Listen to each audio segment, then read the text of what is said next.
So welcome back to Karthik bio academy YouTube channel. Telangana ఏపీలో ఉన్నటువంటి school assistant అభ్యర్థులకి నా నమస్కారాలు.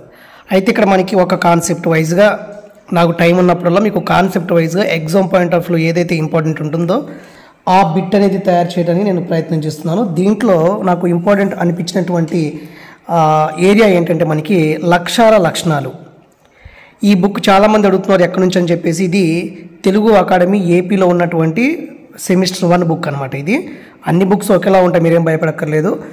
సిలబస్ దగ్గర పెట్టుకొని ఆ సిలబస్ ఏ బుక్లో ఉంటుందో ఆ బుక్ చదువుకోవచ్చు. అది న్యూ అయినా ఓల్డ్ అయినా ఏదైనా కూడా. అది మనకి బయాలజీ మెథడాలజీ ఒక ప్రత్యేకం అనమాట. సిలబస్ దగ్గర పెట్టుకోండి, ఏపీ అయినా తెలంగాణ అయినా ఆ సిలబస్ ప్రకారము అది ఏ బుక్లో ఉందో చూసుకోండి. పాతదా కొత్త అని కాదు, మ్యాటర్ ఎక్కడ ఉంటే అది ఇంపార్టెంట్ మనకి. నేను ఈరోజు మీకు చెప్పబోయే ఈ టాపిక్ ఖచ్చితంగా చూస్తే మీకు ఒక మార్క్ రావడానికి అవకాశం ఉంటుంది. అదేంటంటే మనకి లక్ష్యాల లక్షణాలు ఆబ్జెక్టివ్స్ అని చెప్తాం కదా. ఈ ఆబ్జెక్టివ్స్ అనేవి ఎలా ఉంటాయని చెప్పేసి ఎగ్జామ్లో అడుగుతారు. కాబట్టి ఒక 11 లక్షణాలు ఉన్నాయి, ఇక్కడ లక్షణాలు ఉన్నాయి. ఒకసారి చూడండి. లక్ష్యాల లక్షణాలు, క్యారెక్టరిస్టిక్స్ ఆఫ్ ఆబ్జెక్టివ్స్.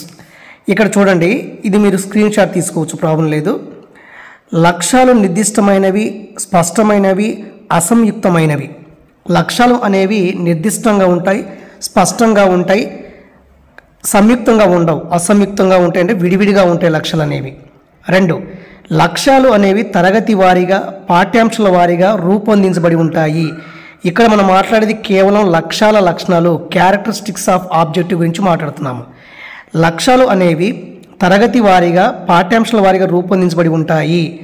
లక్ష్యాలు ఒక దశ నుంచి తదుపరి దశకు పురోగమించేలా తార్కికంగా ఉంటాయి. ఈ లక్ష్యాలు అనేవి ఒక ఆర్డర్లో ఉంటాయి, అంటే ఒక స్టేజ్ నుంచి మరో స్టేజ్కి ముందుకు వెళ్ళడానికి అనువుగా ఉంటాయి, ఒక ఆర్డర్లో ఉంటాయి లక్ష్యాలు. ఈ లక్ష్యాలు అనేవి క్లాస్ రూమ్లో ఉపాధ్యాయుడు అమలుపరచడానికి వీలుగా ఉంటాయి. ఖచ్చితంగా ఉపాధ్యాయుడు క్లాసులో లక్ష్యాలని ఇంప్లిమెంట్ చేయడానికి వీలుగా ఉంటుంది. అసలు లక్ష్యాలు అంటే ఏంటి? విద్యార్థి ప్రవర్తనలో మార్పుని మనం లక్ష్యాలు అని చెప్తాము. ఒక 5th క్లాస్ అభ్యర్థి స్కూల్లో జాయిన్ అయినప్పుడు ఒక యావరేజ్ స్టూడెంట్ అనుకోండి, అదే స్టూడెంట్ 10th క్లాస్కి వచ్చినప్పుడు బాగా చదవగలుగుతున్నాడంటే అతని యొక్క ప్రవర్తనలో మార్పు వచ్చింది.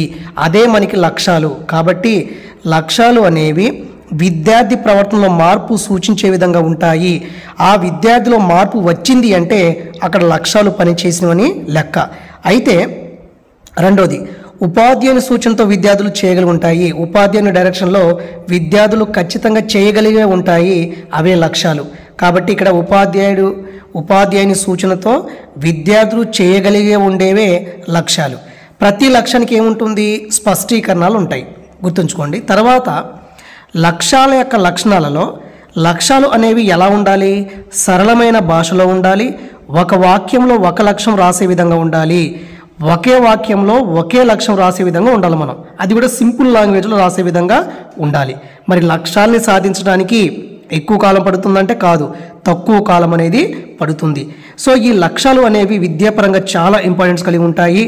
అదేవిధంగా లక్ష్యాన్ని మూల్యాంకనం చేయటం చాలా సులభం. ఎందుకంటే ఒక విద్యార్థి ప్రవర్తనలో వచ్చినటువంటి మార్పుని మనం లక్ష్యాలు అని చెప్తాం. కాబట్టి ఇవి లక్ష్యాల యొక్క లక్షణాలు. ఇది ఎగ్జామ్ పాయింట్ ఆఫ్ లో అడగవచ్చు. ఈ క్రింది వాణిలో లక్ష్యాల లక్షణాలు కానిది ఏంటి? అది ప్రీవియస్ బిట్ కూడా అడగడం జరిగింది. కాబట్టి మనకి ఖచ్చితంగా విద్యార్థి ప్రవర్తనలో మార్పు వస్తుంది.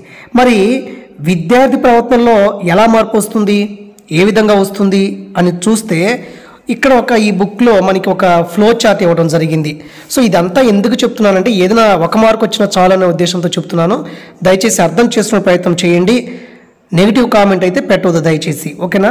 ఇక్కడ చూడండి, అభ్యసనానికి ముందు విద్యార్థి ప్రవర్తన. అంటే ఒక విద్యార్థి 5th క్లాస్లో జాయిన్ అయ్యాడు స్కూల్లో, కొన్ని 6th క్లాస్లో జాయిన్ అయ్యాడు. అతను కొంచెం యావరేజ్ స్టూడెంట్, ఏం చదవలేడు అనుకోండి.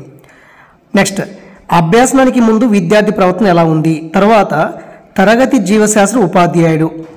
ఈ జీవశాస్త్ర ఉపాధ్యాయుడు యూనిట్లో అంటూ ఒక లెసన్ ఎంపిక చేసుకున్నాడు.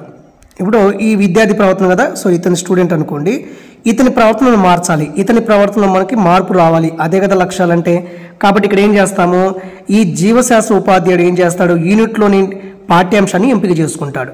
మరి లెసన్ ఎంపిక చేసుకున్నప్పుడు లెసన్ ప్లాన్ రాయాలి కదా, లెసన్ ప్లాన్ రాస్తాడు. లెసన్ ప్లాన్ రాసే ముందు జీవశాస్త్రాన్ని ఏ విధంగా బోధించాలి, ఏ బోధన పద్ధతితో బోధించాలి, ఏ బోధనోపకరణలు ఉపయోగించాలని చెప్పేసి విషయము బయాలజీ టీచర్కి తెలియాలి. అప్పుడు ఏం చేస్తారు, ఈయన బోధన చేసేటప్పుడు బోధన పద్ధతిని ఉపయోగించుకుంటాడు, బోధనోపకరణాలు టీచింగ్ లెర్నింగ్ మెటీరియల్ వాడతాడు, తర్వాత బోధన కృత్యాలు చేస్తాడు, చేసి తను ఏదైతే లక్ష్యాలు అనుకుంటున్నాడో ఆ లక్ష్యాన్ని సాధిస్తాడు. మరి ఈ లక్ష్యాన్ని సాధించలేదనుకోండి, ఇంకొన్ని లక్ష్యాలు మిగిలిపోయినాయి అనుకోండి, అప్పుడు ఏం చేస్తారు, లెర్నింగ్ ఎక్స్పీరియన్సెస్ని క్లాస్ రూమ్లో ఇంట్రొడ్యూస్ చేస్తారు, అభ్యాస అనుభవాలని క్లాస్ రూమ్లో కల్పిస్తారు. అప్పుడు విద్యార్థిలో మనం ఆశించినటువంటి మార్కులు వస్తాయి.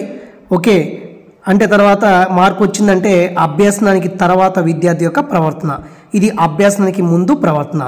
బాగా చదవని విద్యార్థి ఇది మొత్తం అయిపోయిన తర్వాత బాగా చదివాడు అనుకోండి, ఇదే మనకి లక్ష్యాలు అని చెప్పొచ్చు. సో ఇది 5 నిమిషాల వీడియో, మీకు 1 మార్కు రావడానికి అవకాశం ఉంటుంది. ఓకేనా?